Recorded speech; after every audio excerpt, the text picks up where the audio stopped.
નમસ્કાર મિત્રો, આગળના લેક્ચરમાં આપણે સ્વાધ્યાય 1.4 ના 1 થી 4 પ્રશ્નો જોયા હતા. સ્વાધ્યાય 1.4 ના 4 પ્રશ્નો.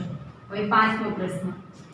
પાંચમો પ્રશ્ન એવો છે કે પ્રશ્ન નંબર 1 માં જે ગણ આપેલા છે ને એ ગણના છેદ ગણ શોધો.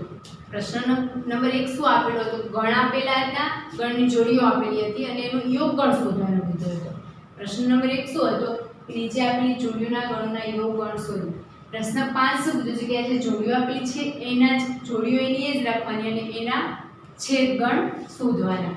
તો હવે પહેલા આપણે યોગગણની પ્રક્રિયાઓ કરવાની હતી, ક્રિયાઓ બધી, હવે છેદ ગણ શોધીએ. તો હવે આપણો પહેલો શું આપેલો છે? x અને y છે એનો છેદ ગણ શોધીએ. તો શું થશે? x છેદ y. શું થશે? x છેદ y.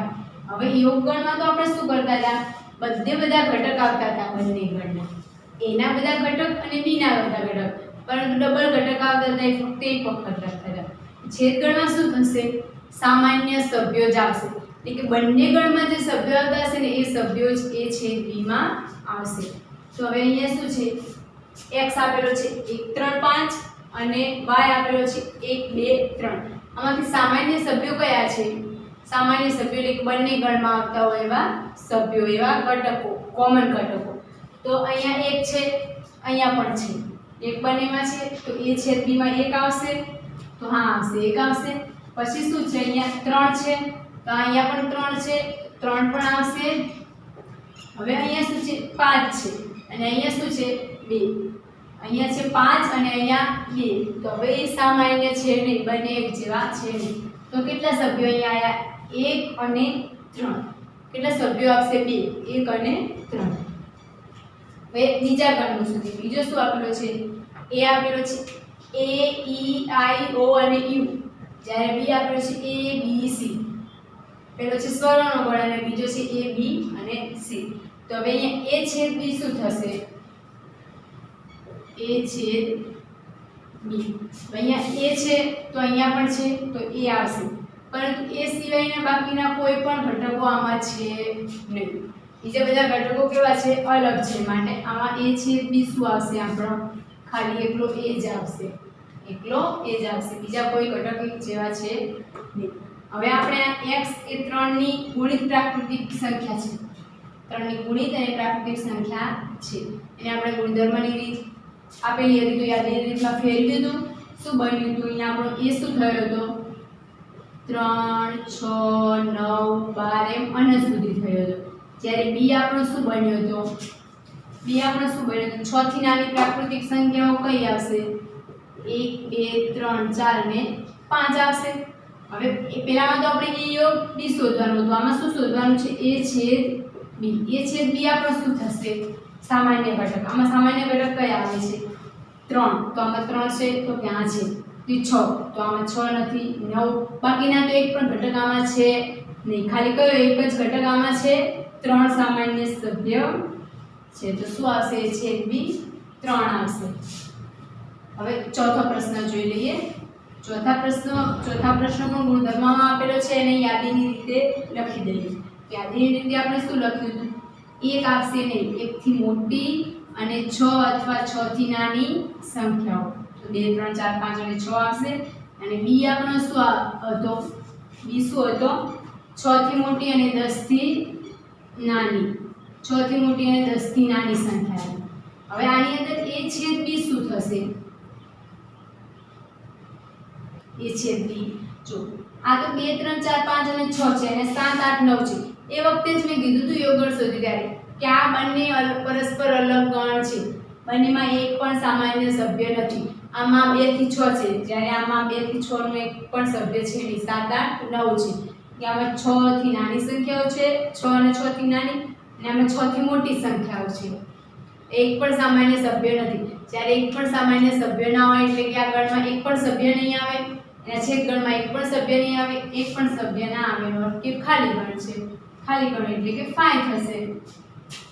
બરાબર. હવે નેક્સ્ટ જોઈએ પાંચમો શું છે? 1 2 3 અને 5. 1 2 3 અને 5 છે. આમાં તો એક પણ સભ્ય જ નથી. આમાં તો એક પણ સભ્ય છે જ નહીં. તો આમાં અને આમાં કોમન સભ્ય તો આવશે જ નહીં. કે તેના કોમન એટલે કે એના છેદગણમાં પણ એકે સભ્ય નહીં આવે એટલે કે એ પણ શું થશે ખાલી ગણ એક પણ સભ્ય ના આવે એટલે કે એ પણ ખાલી ગણ થશે તો આના માટે પણ a છેદ b શું થશે 5 થશે બરાબર કારણ કે આમાં તો 1 2 3 છે પણ આમાં એક પણ સભ્ય જ નથી તો સામાન્ય સભ્યમાં કશું જ નહીં આવે ખાલી ગણ હશે બરાબર તો કોઈ પણ ગણ આપેલા હોય આપણને યોગગણ પણ શોધતા આવડે અને છેદગણ પણ શોધતા આવડે ચલો હવે પ્રશ્ન નંબર 6 જોઈએ આ આપણે શું હતું છેદગણ શોધવા એ અહીંયા શું આવશે યોગગણની જગ્યાએ છેદગણ અને આ પ્રશ્ન નંબર આપણો શું થશે 6 પ્રશ્ન નંબર 6 શું હતો કે નીચે પહેલા પ્રશ્નમાં યોગગણ હતો અને પ્રશ્ન નંબર 6 માં હતું કે નીચે આપેલા ગણોને છેદગણની રીતે શોધો હવે પ્રશ્ન નંબર 5 છે આ પ્રશ્ન નંબર 5 और प्रश्न नंबर 6 માં ચાર ગણ આપેલા છે a b c અને d હોય તો નીચેના ગણ શોધો તો આપણને નીચે ગણ આપેલા છે ગણ શોધવાના લીધા છે આપણને a શું આપેલો છે 3 4 7 8 9 સોરી 3 5 7 8 7 9 11 3 5 7 9 11 b છે 7 9 11 13 c છે 11 13 15 અને d છે 15 અને 17 તો એ ગણના આપણને નીચે હું ગણ આપેલા છે એ શોધવાના કીધા છે તો પહેલો શું આપેલો છે a છેદ b શોધો શું કીધું છે કે a છેદ b શોધો આ સ્ક્રીનશોટ લઈ લેવો હોય તો લઈ લેજો લખવા માટે કાઢી નાખું છું હવે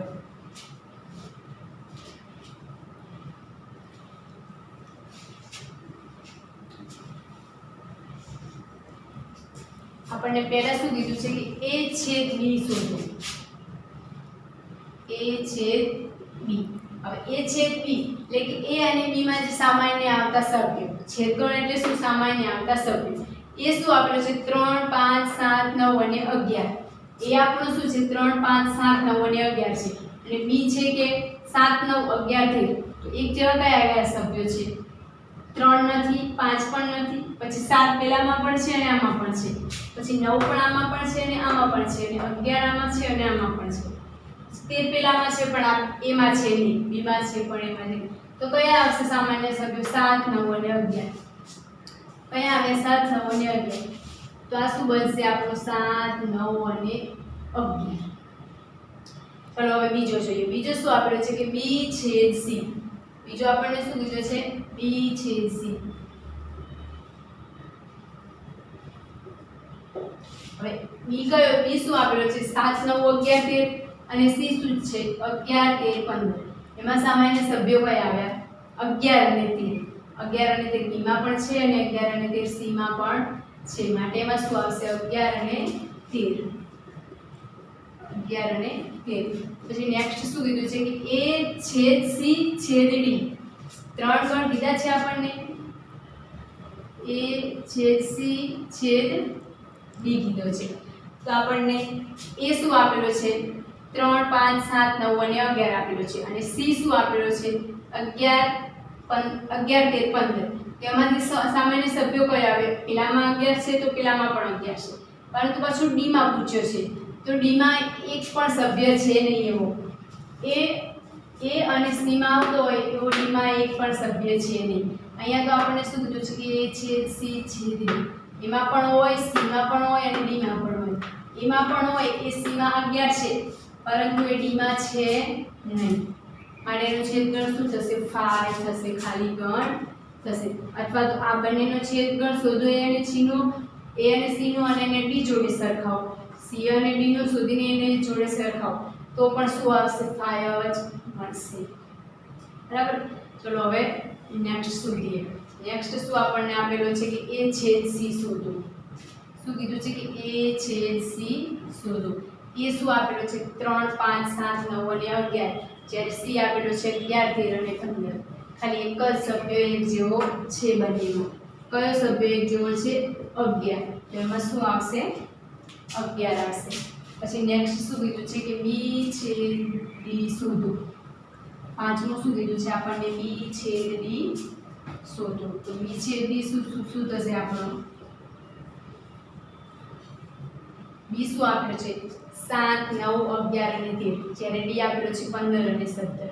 એક પણ સભ્ય એક જેવો છે નહીં, બંને ગણમાં એક પણ સભ્ય એક જેવો છે નહીં, માટે આ પણ શું આવશે 5 આવશે. પછી પાંચમા પછી એક કયો આવ્યો a છેદ b અને કૌંસમાં b યોગ c.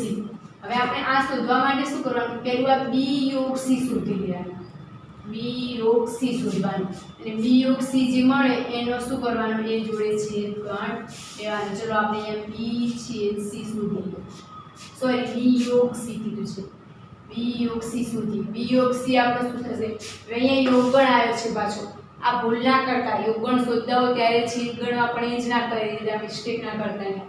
b યોગ c કીધો, b શું છે 7 9 11 અને 13, અને c શું છે 11 13 15, 11 અને 13 તો આવી ગયા, માટે નહીં લખવાના, માટે 15. અને આ જે b યોગ c હોય ને એનો હવે એ જોડે છેદગણ લેવાનો. હવે પાછો એ જોડે શું કીધું છે, છેદગણ કીધો છે, એટલે કે અહીંયા લખીએ આપણે a છેદ b યોગ c, a છેદ b યોગ c. એ આપણો શું આપેલો છે 3 5 7 9 અને 11, 3 5 7 9 અને 11. જ્યારે આપણો b યોગ c આપણને શું મળ્યો 7 9 11 13 15, 7 9 11 13 અને 15 મળ્યા. હવે અહીંયા શું કીધું છે, આપણને છેદગણ કીધો છે. શું કીધું છે, બંનેનો છેદગણ, એટલે કે બંનેના કોમન સભ્યો કયા આવશે, 7 આવશે, પછી 9 આવશે અને 11 આવશે. 3 5 અને 13 15 નહીં આવે, તો કયા આવશે 7 9 અને 11, આ ત્રણ ઘટકો સામાન્ય થશે, બરાબર. આ ત્રણ સભ્યો આવશે. ચલો એના પછી નેક્સ્ટ જોઈએ, શું આપણે છે a છેદ d. શું કીધું છે આપણને, a છેદ d. હવે a આપણો શું આપેલો છે 3 5 7 9 અને 11, જ્યારે d શું આપેલો છે 15 અને 17. a અને d કીધો છે, a અને d માં એક પણ સભ્યો એક જેવા છે નહીં, માટે આગળ કેવો આવશે 5 આવશે, એટલે કે a છેદ d કેવો થશે, a છેદ d બરાબર 5 થશે. એના પછી આપણને શું કીધું છે, a છેદ d પછી a છેદ b યોગ d. અહીંયા પણ b અને d નો યોગગણ કરવાનો, અને એનો પછી શું કરવાનો છે, એ જોડે છેદગણ કરવાનો છે. ચલો a છેદ b યોગ d શોધીએ.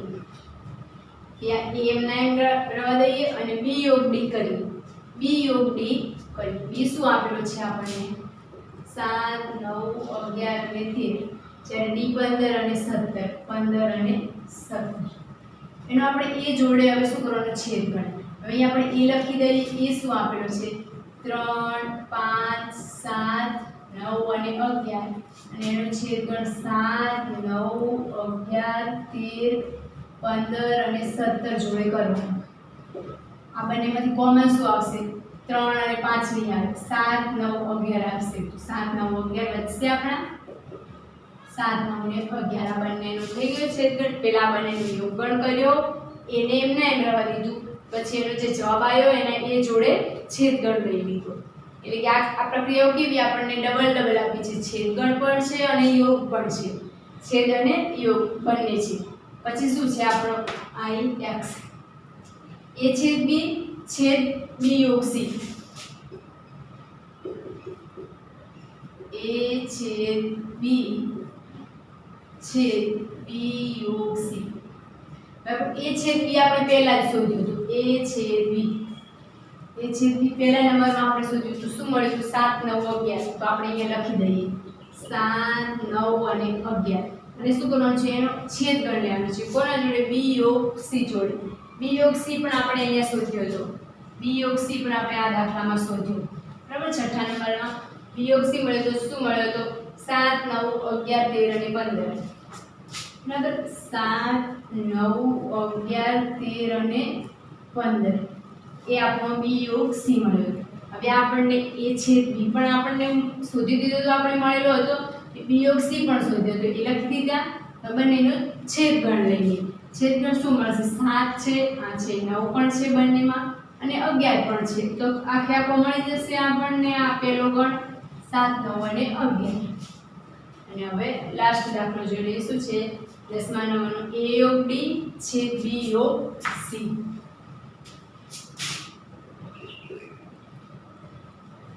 a યોગ d છેદ b યોગ c હવે a યોગ d તો આપણે લગભગ ક્યાંય પાણી શોધ્યું છે નહીં ચલો શોધી દઈએ a યોગ d આપણો શું થશે a અને d બંનેનો યોગ 3 5 7 9 11 અને 15 અને 17 અને એનો છેદ ગણ લેવાનો છે આ ગણનો છેદ ગણ લેવાનો કોના જોડે b યોગ c વડે આપણે b યોગ c તો અહીંયા લખ્યો હતો શું હતો 7 9 11 13 અને 15 આ બંનેનો છેદ ગણ શું આવશે 7 આવશે 9 આવશે 11 આવશે અને 15 આવશે 7 પણ આવશે 9 આવશે 11 આવશે જે 13 નહીં આવે અને 15 આવશે તો આપણને શું મળી ગયો આ બંને આનો યોગ ગણ અને એ બંને ગણ મળે એનો છેદ ગણ તો આપણને આવી રીતે યોગ ગણ આપેલું હોય છેદ ગણ આપેલું હોય એ બંનેનો યોગ કીધો હોય બંનેનો છેદ કીધો હોય બંનેના જવાબનો ગમે તે પ્રક્રિયા આપેલી હોય તો આપણને ખ્યાલ આવે બરાબર તો છઠ્ઠો પ્રશ્ન સમજ પડી ગઈ હવે ચલો જોઈએ 7મો હવે 7મો આપણને શું આપેલો છે આપણે અહીંયા 7મામાં પણ ગણ જ આપેલા છે a ગણ આપેલો છે b છે c અને d પણ આ બધા શું આપેલા છે ગુણધર્મની અંદર આપેલા છે અને બધાના છેદ ગણ શોધવાના દીધા છે આમાં તો યોગ અને છેદ મિક્સ હતું જ્યારે 7મા નંબરના એક્ઝામ્પલમાં શું છે 7મા નંબરના દાખલામાં શું કીધું છે ખાલી છેદ ગણ જ દીધા છે યોગ અને છેદ મને મિક્સ છે નહીં પરંતુ એ ગુણધર્મમાં છે એનો જવાબ પણ આપણે ગુણધર્મમાં લખવાનો પરંતુ ડાયરેક્ટ ગુણધર્મમાં લખવા જશો તો ફાવશે નહીં ડાયરેક્ટ ગુણધર્મમાં ફાવશે નહીં માટે આપણે શેમાં લખવાનું એનું ગુણધર્મની યાદીમાં ફેરવવાનું અને પછી યાદીનું ગુણધર્મની અંદર જવાબ પાછો લખી દેવાનો ચલો એ શું આપેલું છે x કે જ્યાં x એ પ્રાકૃતિક સંખ્યા છે b આપેલું છે x કે જ્યાં x એ યુગ્મ પ્રાકૃતિક છે પહેલો ગણ છે આપણો પ્રાકૃતિક સંખ્યાનો છે બીજો છે યુગ્મ પ્રાકૃતિક સંખ્યાનો છે ત્રીજો શું છે અયુગ્મ પ્રાકૃતિક સંખ્યાઓનો છે અને d શું છે અવિભાજ્ય સંખ્યાઓ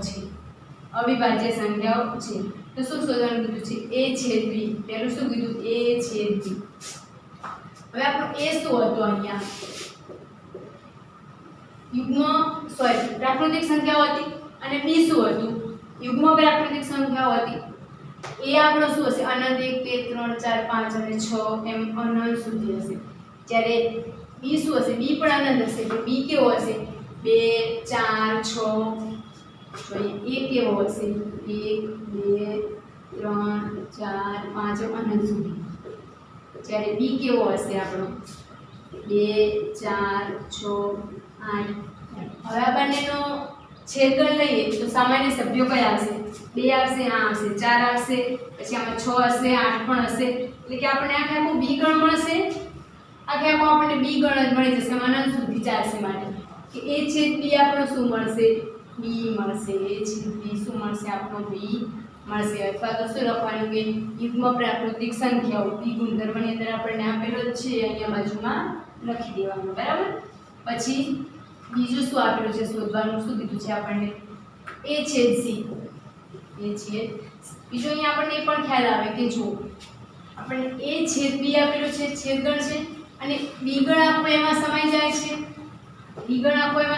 છે તો આ સમાઈ જાય છે સબસેટ થાય છે આ શું થશે અહીંયા b સબસેટ c થશે શું થશે b સબસેટ c છેદગણમાં શું આવે નાનો ગણ આવે છેદગણમાં શું આવે નાનો ગણ એવો ગણમાં મોટો ગણ છેદગણમાં નાનો ગણ હશે કે છેદગણમાં અહીંયા b આવશે તો કે આ આવી ગયું પછી a છેદ c લીધો છે હવે a આપણો પ્રાકૃતિક સંખ્યાઓનો ગણ છે c શું છે અયુગ્મ પ્રાકૃતિક સંખ્યાઓનો ગણ યુગ્મ હતો c શું આવ્યો અયુગ્મ એટલે કે 3 5 1 3 5 7 9 એવી બધી આવશે એ પણ એમાં સમાઈ ગયેલી હશે એટલે કે c સબસેટ પણ એ થશે આપણને અહીંયા છેદગણ કીધો છે તો અહીંયા નાનો ગણ શું થશે c થશે કારણ કે અહીંયા c ગણ છે આખો એમાં સમાયેલો છે માટે a છેદ c શું આપણને મળશે a છેદ c આખો c મળશે c એટલે કે આપણને આપેલો જ છે ગુણધર્મમાં અયુગ્મ પ્રાકૃતિક સંખ્યાઓ છે.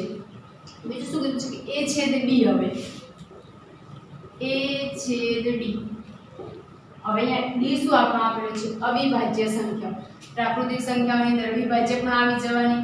અવિભાજ્ય સંખ્યાઓનો ગણ પણ શું છે? પ્રાકૃતિક સંખ્યાઓનો ઉપગણ છે. આ બાકીના બધા જે b c અને d છે એ ના ઉપગણો આપેલા છે, એ પણ એમાં સમાઈ જાય છે. તો a d સબસેટ a થશે.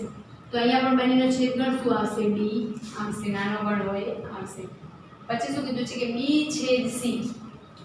b છેદ c. હવે b શું આપેલો છે? યુગ્મ પ્રાકૃતિક સંખ્યાનો ગણ, અને c શું છે? અયુગ્મ પ્રાકૃતિક સંખ્યાઓ. હવે યુગ્મ પ્રાકૃતિક સંખ્યાઓ અને અયુગ્મ પ્રાકૃતિક સંખ્યાઓ તો અલગ જ છે. યુગ્મ પ્રાકૃતિક સંખ્યાઓમાં આવશે 2 4 6 8 10 12 એવી સંખ્યાઓ આવશે. જ્યારે અયુગ્મ પ્રાકૃતિક સંખ્યાઓની અંદર 1 3 5 7 9 એવી આવશે. કે બંનેમાં એક પણ કોમન સંખ્યા હશે નહીં, સામાન્ય સભ્ય એક પણ હશે નહીં. યુગ્મ અને અયુગ્મ સંખ્યાઓ એમાં એક જેવી એક પણ સંખ્યા હોય નહીં, માટે આ શું થશે? આપણો 5 થશે. પછી શું આપેલું છે? b છેદ c. પછી b છેદ d. b છેદ d. હવે b શું આપેલો છે? યુગ્મ પ્રાકૃતિક સંખ્યાઓનો ગણ, અને d શું આપેલો છે? અવિભાજ્ય સંખ્યાઓનો ગણ. હવે યુગ્મ પણ હોય અને અવિભાજ્ય પણ હોય. અમે પહેલા તમને કીધેલું છે એક વખત કે યુગ્મ અવિભાજ્ય સંખ્યા ખાલી એક જ છે. કઈ? 2. આપણને જે 2 મળે કે શું થશે? 2 શું થશે? યુગ્મ સંખ્યા પણ થશે અને અવિભાજ્ય પણ થશે. બાકીની કોઈ પણ અવિભાજ્ય સંખ્યા યુગ્મ થશે નહીં. એટલે કે બાકીની બધી જ અવિભાજ્ય સંખ્યાઓ અયુગ્મ હોય અથવા તો યુગ્મ સંખ્યાઓ એ બધી જ વિભાજ્ય હોય. યુગ્મ સંખ્યાઓ 2 સિવાયની બધી જ યુગ્મ સંખ્યાઓ વિભાજ્ય હોય. એ 2 વડે તો ભાગી જ શકાય. કોઈ પણ યુગ્મ સંખ્યાને 2 વડે તો ભાગી જ શકાય. માટે યુગ્મ સંખ્યાઓ એ અવિભાજ્ય હોય ને વિભાજ્ય જ હોય. ખાલી 2 એક જ એવા છે જે યુગ્મ પણ છે અને અવિભાજ્ય પણ છે, માટે આમાં આવશે 2. અને છેલ્લો શું કીધું છે કે c છેદ d. c છેદ d. c શું આપેલો છે? અયુગ્મ પ્રાકૃતિક સંખ્યાઓ અને અવિભાજ્ય સંખ્યાઓ. હવે અયુગ્મ અને અવિભાજ્ય તો હશે જ, બરાબર. યુગ્મ અને અવિભાજ્ય ખાલી 2 જ થાય. એટલે કે આપણું c છેદ d શું થશે? અયુગ્મ અવિભાજ્ય સંખ્યા. અયુગ્મ પણ આવે અને વિભાજ્ય પણ આવે, એમાં પણ અનંત આવે, બરાબર. એ આપણે ડાયરેક્ટ ગણની રીતે લખી દઈએ. x કે જ્યાં x એ અયુગ્મ અવિભાજ્ય સંખ્યા છે, બરાબર. જે અયુગ્મ પણ છે અને અવિભાજ્ય પણ છે એવી સંખ્યા, બરાબર. તો ખ્યાલ આવી?